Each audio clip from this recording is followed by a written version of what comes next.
नमस्कार दोस्तों, आप सभी का स्वागत है। सक्रियता श्रेणी में सबसे ऊपर स्थित धातुओं का निष्कर्षण, यानी कि जो सबसे क्रियाशील धातु है उनको कैसे प्राप्त करें।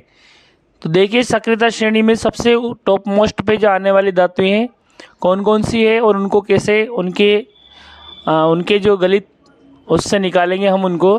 तो सक्रियता श्रेणी में सबसे ऊपर आने वाली धातुएं जैसे सोडियम, पोटेशियम, कैल्शियम आदि अत्यंत क्रियाशील होती है, यानी कि बहुत ज़्यादा क्रियाशील धातु हैं ये सक्रियता श्रेणी में सबसे ऊपर आने वाली।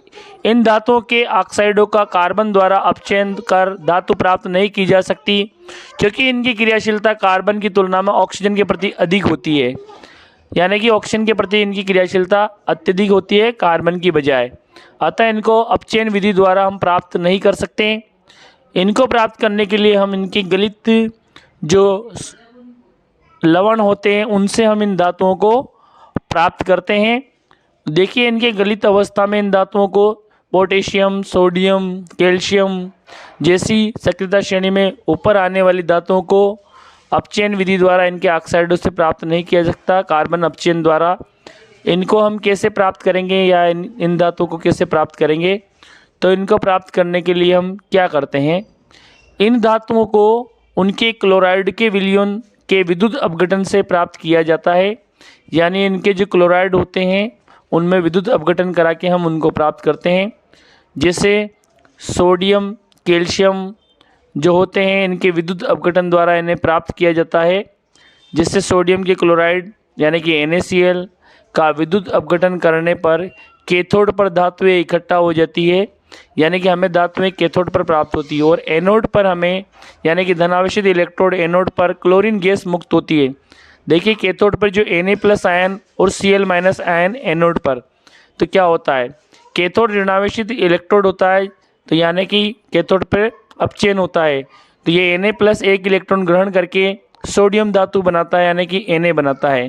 तो इस प्रकार कैथोड पर यानी कि ऋणावेशित इलेक्ट्रोड पर अपचयन होता है और सोडियम धातु प्राप्त होती है, यानी कि गलित अवस्था में। देखिए, धनावेशित इलेक्ट्रोड यानी कि एनोड पर जो Cl- आयन है, तो एनोड धनावेशित होता है, तो ये माइनस वाले जो आयन है एनोड प्लस वाले की तरफ आकर्षित होंगे और Cl2 और 2 इलेक्ट्रॉन त्याग दिए जाएंगे, यानी कि यहाँ पे ऑक्सीकरण होगा। तो सोडियम आयन Na+ कैथोड पर पहुंचकर इलेक्ट्रॉन के संपर्क में आकर सोडियम धातु में अपचयित हो जाते हैं, और क्लोराइड आयन Cl- एनोड पर पहुंचकर इलेक्ट्रॉन त्याग कर क्लोरीन गैस में अपचयित हो जाते हैं। अब देखिए, यहाँ पे जो NaCl का जो गलित अवस्था में दो इसमें लवण है NaCl का, इसमें हमने 2 इलेक्ट्रोड डाले, एक कैथोड है और एक एनोड है। जो एनोड होता है वो धनावेशित इलेक्ट्रोड होता है, जबकि कैथोड जो होता है वो ऋणावेशित इलेक्ट्रोड होता है। अब देखिए, जो Na+ जो आयन है वो कैथोड की तरफ मूविंग करेंगे और Cl- आयन है वो एनोड की तरफ मूव करेंगे। इस प्रकार यहाँ पे एनोड पर ऑक्सीकरण होता है, जबकि कैथोड पर अपचयन होता है, और कैथोड पे हमें सोडियम धातु प्राप्त होती है, जबकि एनोड पे हमें क्लोरीन गैस प्राप्त होती है। तो इस प्रकार हमें मुक्त अवस्था में जो अधिक क्रियाशील धातु है सोडियम की प्राप्ति होती है।